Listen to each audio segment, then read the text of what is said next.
Assalamualaikum warahmatullahi wabarakatuh. Selamat pagi, siang, sore, dan malam untuk para penonton sekalian yang telah meluangkan waktunya untuk menyaksikan video ini. Sebelum saya mulai menjelaskan atau menerangkan materi yang saya dapatkan, alangkah baiknya saya memperkenalkan diri terlebih dahulu. Halo, nama saya Muhammad Kamal, nomor absen 20 dari kelas 12 IPA 4 di SMA Negeri 11 Bandung.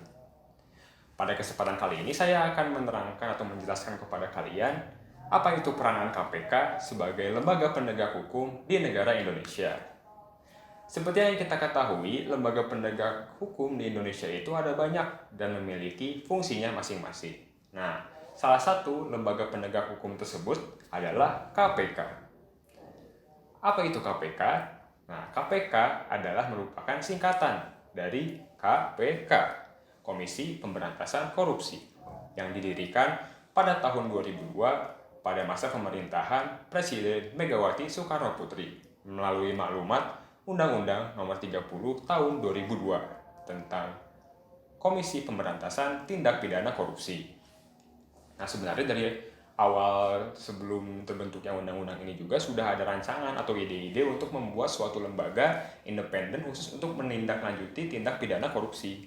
Seperti pada masa pemerintahan B.J. Habibie pada tahun 1999 melalui Undang-Undang Nomor 28 Tahun 1999 juga tentang penyelenggaraan negara bebas dan bersih dari KKN. Nah, itu juga kan sudah mengacu kepada pembebasan atau penyelenggaraan gitu dari kolusi dan nepotisme gitu melalui itu. Jadi sebenarnya dari awal itu sudah ada pembentukannya.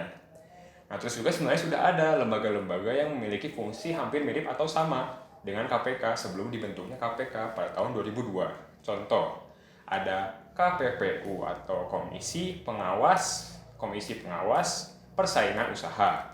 Ada KPKPN atau Komisi Pengawas Kekayaan Pejabat Negara, dan pada pemerintahan Gus Dur terbentuk TGP-TPK, yaitu Tim Gabungan Pemberantas Tindak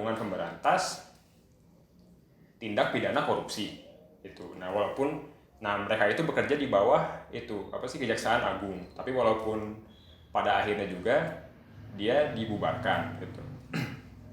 Nah, makanya sangat dibutuhkan suatu lembaga independen yang khusus untuk mengacu kepada tindak pidana korupsi ini. Nah, setelah munculnya KPK, bagaimana nasib dari lembaga-lembaga sebelumnya? Nah, nasib dari lembaga-lembaga sebelumnya itu menjadi menyatu atau memerge dan menjadi bekerja sama dengan KPK untuk sama-sama menindaklanjuti tindak pidana korupsi. Nah, kan mereka ini beda organisasi atau beda lembaga tapi memiliki tujuan yang sama, kenapa nggak bekerja sama gitu kan? Jadi bagus. Nah, terus juga sebenarnya dibentuk KPK ini pada masanya itu lembaga-lembaga penegak hukum yang lain seperti misalnya kejaksaan dan polisi itu dianggap kurang mampu dan kurang efisien dalam menangkap koruptor atau mungkin menindaklanjuti tindak pidana korupsi. Dan bahkan ada beberapa orang yang menilai bahwa lembaga penegak hukum pada pada masa pemerintahan tersebut itu dinilai kotor gitu. Apa maksudnya kotor? Jadi maksudnya tuh kayak mereka itu menutup-nutupi gitu, atau mungkin mereka yang disuruh untuk mencegah tindak pidana korupsi tapi mereka yang korupsi sendiri gitu kan, jadinya bimbang gitu kan, atau mungkin jadinya yang intinya mah jadi tidak berjalan dengan lancar atau tidak berjalan dengan efisien si tindak pidana korupsi tersebut. Nah, makanya dibutuhkan KPK ini. Dibentuklah KPK pada tahun 2002 yang berfungsi untuk mengambil alih tugas-tugas yang sebelumnya untuk menjaga tindak pidana korupsi dari lembaga-lembaga sebelumnya dengan harapan untuk meningkatkan efisiensi dan keefektivitasan untuk mencegah tindak pidana korupsi tersebut dalam suatu negara, yaitu negara Indonesia. Nah, itulah kenapa dibentuknya KPK pada tahun 2002. Nah, sebenarnya pada tahun pemerintahan sebelumnya itu ada indeks persepsi korupsi, di mana dalam indeks persepsi korupsi ini digambarkan keefektivitasan negara dalam mencegah atau menanggulangi tindak pidana korupsi, di mana 0 itu terburuk dan 100 itu terbaik. Nah, pada zaman sebelum terbentuknya KPK ini terdapat lonjakan turun, di mana Indonesia memiliki indeks 27 turun menjadi 17. itu tepat saat sebelum dibentuknya KPK. Jadi KPK ini sangat dibutuhkan pada masa itu, dan sebenarnya pada masa ini juga dibutuhkan gitu. Tetapi sangat-sangat penting lah gitu keberadaan KPK dalam penegakan lembaga hukum di Indonesia, terutama berhubungan dengan KKN, korupsi, kolusi dan nepotisme. Nah, sesuai dengan Undang-Undang Nomor 30 Tahun 2002, KPK ini memiliki amanat dari pemerintahan kepada KPK agar untuk menindaklanjuti tindak pidana korupsi secara profesional, intensif, dan berkesinambungan. KPK juga bersifat independen loh. Apa itu independen? Nah, maksudnya independen di sini adalah KPK dalam melaksanakan tugas dan wewenangnya bebas atau tidak tertekan dari kekuasaan manapun, sehingga bersifat independen. Jadi kalau misalnya KPK itu ingin melakukannya, tidak perlu ditunggu disuruh atau tidak perlu kata oke dari pihak tinggi gitu. Tidak ada bosnya, jadi dia bisa melakukan sendiri gitu, bebas, karena dia bersifat independen seperti itu. Nah, apa saja tugas-tugas KPK untuk melaksanakan tujuannya, yaitu menindaklanjuti tindak pidana korupsi, kolusi, dan nepotisme di negara Indonesia ini. Nah, tugas utamanya KPK itu ada 5. Yang pertama adalah koordinasi, yang kedua adalah supervisi, yang ketiga adalah penyelidikan, yang keempat adalah pencegahan, dan yang terakhir adalah monitoring. Mari kita bahas satu-satu. Itu secara singkat ya, biar mudah diingat. Mari kita bahas lebih dalam. Yang pertama adalah koordinasi. Koordinasi dengan siapa? Jadi KPK akan melakukan koordinasi dengan lembaga-lembaga lain yang memiliki fungsi dan wewenang sama, yaitu untuk mencegah tindak pidana korupsi. Seperti yang saya sebutkan sebelumnya, ada KPPU, ada KPKPN. Nah, seperti itu, mereka itu berkoordinasi untuk sama-sama melaksanakan tujuan, yaitu tindak pidana korupsi, menindak pidana korupsi. Nah, yang selanjutnya tadi adalah supervisi gitu. Jadi KPK ini akan mensupervisi siapa atau mungkin meramut siapa. Nah, mereka akan meramut lembaga-lembaga ini tadi. Jadi melalui koordinasi juga dia juga akan meramut. Jadi menggait lah. Jadi ikut-ikut menata gitu untuk supaya sama-sama mencapai tujuannya, yaitu sebagai penegak tindak pidana korupsi di Indonesia. Nah, selanjutnya setelah mengkoordinasi dan setelah mensupervisi, apa yang dilakukan? Seperti yang tadi kalian dengar di yang ketiga, yaitu adalah penyelidikan. Bukan hanya penyelidikan saja, tetapi akan melaksanakan penyelidikan, penyidikan, dan penuntutan kepada kepada yang terkena tindak pidana korupsi gitu. Jadi langsung ditindaklanjuti, dituntut, dan diselidiki gitu. Itu adalah tugasnya KPK dan koordinasi-koordinasi lembaga lainnya melalui kerjasama tersebut. Setelah itu yang keempat adalah selain menindaklanjuti secara langsung pada hari H gitu. Nah, KPK juga melakukan pencegahan, tindakan-tindakan pencegahan agar sesuatu yang berhubungan dengan tindak pidana korupsi ini tidak akan terjadi di masa yang akan datang. Itu yang disebut dengan pencegahan, tindakan-tindakan mungkin membuat peraturan atau apapun yang digunakan untuk mencegah tindakan tersebut terjadi di masa yang akan datang. Gitu. Jadi selain mencegah di masa yang akan datang, dia juga akan menyelidiki di kasus yang akan terjadi pada saat ini gitu.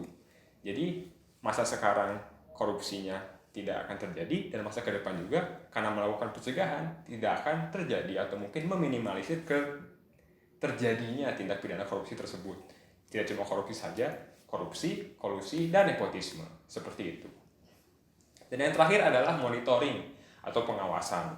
Seperti yang kita tahu tadi di awal mendengar Undang-Undang Nomor 28 Tahun 1999 tentang penyelenggaraan negara yang bebas dan bersih dari KKN. Nah, untuk mencapai tujuan tersebut, bebas dan bersih dari KKN, kita membutuhkan suatu yang disebut dengan monitoring. Nah, monitoring apa? Monitoring penyelenggaraan atau jalannya pemerintahan negara gitu. Jadi agar pemerintahan negara bebas dari KKN, kita memerlukan monitoring seperti itu. Monitoring gimana? Monitoring pengawasan, mungkin nanti ada sesuatu yang terjadi gitu kan, nanti ada seluk-beluknya gitu kan. Jadi perlu dilakukan penyelidikan seperti yang tadi, penyelidikan, pencegahan, dan juga monitoring gitu. Dalam melaksanakan tugasnya, KPK memiliki asas-asas tertentu yang mengaturnya dalam melaksanakan tugasnya. Nah, 5 asas tersebut adalah: 1. Asas kepastian hukum. 2. Asas keterbukaan. 3. Asas keakuntabilitasan atau asas akuntabilitas. 4. Asas kesamaan umum. Dan yang kelima yang terakhir adalah asas proporsionalitas. Mari saya bahas satu persatu. Nah, asas yang pertama tadi adalah asas kepastian hukum. Maksudnya gimana? Jadi dalam melaksanakan tugasnya, KPK ini harus tunduk atau tetap mengacu pada undang-undang dan peraturan-peraturan yang dibuat oleh pemerintahan. Jadi tidak seenaknya saja, walaupun dalam pendidikannya juga mereka juga harus melaksanakan atau mematuhi undang-undang yang ada di pemerintahannya.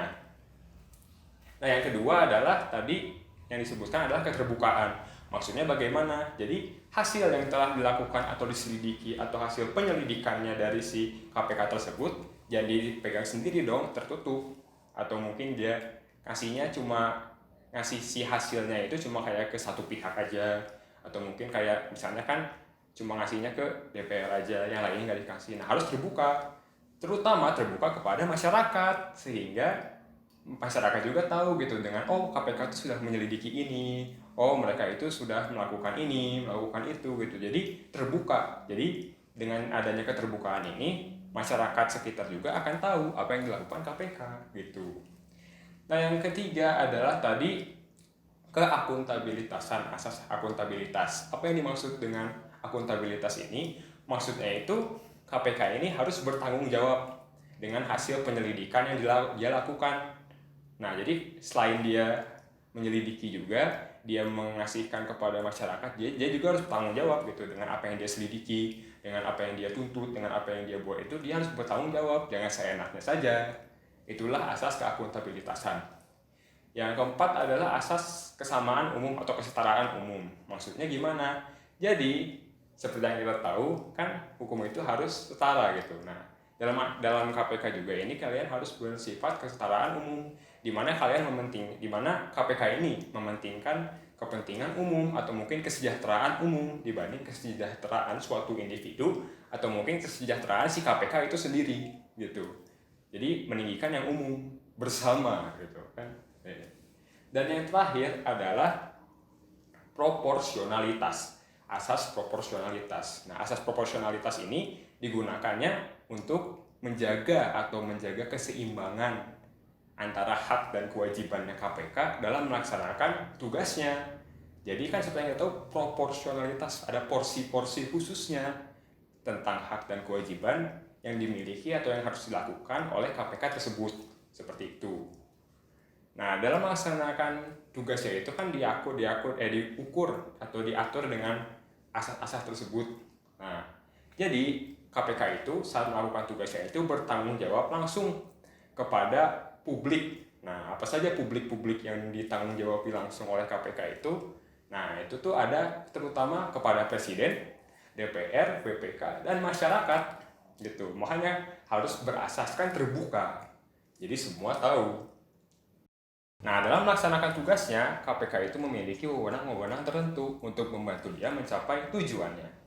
Nah, wewenang-wewenang yang dimiliki oleh KPK adalah: 1. Untuk melakukan koordinasi, untuk penyelidikan, penyidikan, dan penuntutan tindak pidana korupsi. Nah, yang kedua adalah dia dapat melakukan atau melaksanakan rancangan laporan tindak pidana korupsi tersebut. Jadi setelah dia melakukan penyelidikan, dia akan membuat laporan. Nah, laporan tersebut dikasih kemana? Laporan tersebut akan diberikan atau dipublikasikan mungkin kepada, seperti yang tadi kita lihat kan, asas terbuka mungkin kepada Presiden, kepada DPR, BPK, untuk dirinya sendiri, dan untuk juga masyarakat, karena asas terbuka. Nah, yang ketiga adalah dia dapat meminta informasi terkait instansi tertentu. Kayak misalnya contoh, KPK ini mencurigakan instansi A itu melakukan suatu tindak pidana korupsi. Nah, jadi dia itu dapat melakukan atau meminta informasi kepada instansi A. Informasi tentang apa? Mungkin tentang keuangannya kali, atau mungkin tentang apa. Intinya dia bisa meminta informasi terkait dengan instansi tersebut untuk menindaklanjuti tindak pidana korupsi. Nah, jadi untuk mencapai tujuannya itu dikasih wewenang seperti itu. Nah, yang keempat adalah melaksanakan pendengaran atau mungkin tukar pendapat antara instansi-instansi. Tuh, jadi kasih saran mungkin atau apa dengan pendapat instansi lain dengan instansinya KPK, atau mungkin dengan lembaga lainnya KPK, lembaganya KPK gitu. Jadi saling bertukar pendapat dan juga saling memberikan saran untuk misalnya mencegah atau mungkin bagaimana caranya menyelidikinya gitu kan.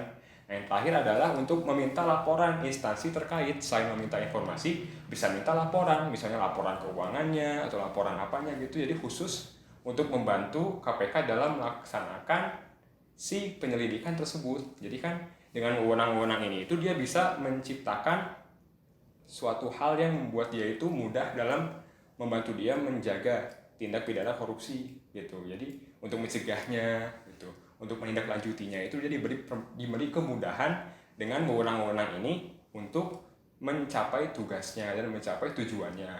Tujuan utamanya untuk mencegah, menghilangkan mungkin KKN di negara tersebut. Contohnya di sini kan KPK, jadi negara Indonesia gitu. Nah, kan seperti yang saya jelaskan tadi itu, KPK itu memiliki peran penting dalam mencegah KKN, korupsi, kolusi, dan nepotisme di Indonesia. Jadi, lembaga penegak hukum yang bergerak dalam bidang-bidang KKN itu dapat kita simpulkan itu adalah KPK dengan tugas-tugasnya tadi yang sudah saya sebutkan, misalnya dengan dengan tugas-tugasnya tadi yang saya sebutkan di awal, dengan wewenang-wewenangnya, terus juga dia diikat dengan asas, dia bersifat independen, dan lain-lain. Nah, itu adalah KPK sebagai lembaga penegak hukum di Indonesia. Nah, jadi sangat penting gitu. Nah, fun fact aja kan tadi saya di awal menyebutkan yang indeks persepsi korupsinya di Indonesia itu pada sebelum dibentuknya KPK itu 17. Nah, secara bertahap setelah KPK muncul, indeks persepsi korupsinya Indonesia perlahan-lahan naik menjadi, kalau nggak salah tahun sekarang 2019 itu datanya itu melihat atau menunjukkan bahwa indeks persepsi korupsinya itu adalah 40, sehingga mencapai peringkat keempat di Asia Tenggara. Kalah mungkin nomor satunya Singapura, nomor 2-nya Brunei, nomor 3-nya Malaysia, dan keempatnya Indonesia. Jadi itu adalah suatu step ahead atau mungkin langkah yang baik untuk pencegahan KKN di Indonesia gitu. Walaupun naiknya bertahap, kita kan perlahan-lahan juga naik dari 17 gitu kan, kita naik ke 40 secara bertahap gitu. Jadi kepentingan atau keberadaannya KPK ini sangatlah penting sekali gitu. Kalau misalnya tidak ada KPK, takutnya nanti kayak tahun-tahun lalu, jadi kurangnya kepercayaan kepada lembaga penegak hukum, kurangnya efektivitas dalam tindak pidana hukum terutama kepada KKN gitu kan. Jadi KPK ini penting untuk penegakan hukum yang berhubungan dengan korupsi, kolusi, dan nepotisme. Mungkin pada kesempatan kali ini cukup. Saya Muhammad Kamal undur diri. Terima kasih telah menonton sampai akhir. Jangan lupa like dan komen, karena saya juga manusia biasa. Saya membutuhkan kritik dan saran juga. Kalian bisa mengkritik dan saran video ini melewati komen di bawah. Terima kasih atas perhatiannya. Mohon maaf apabila ada salah kata dan kekurangannya. Terima kasih kembali telah menonton sampai pada saat ini. Semoga informasi yang saya sampaikan dalam video ini bermanfaat. Terima kasih atas perhatiannya. Wassalamualaikum warahmatullahi wabarakatuh.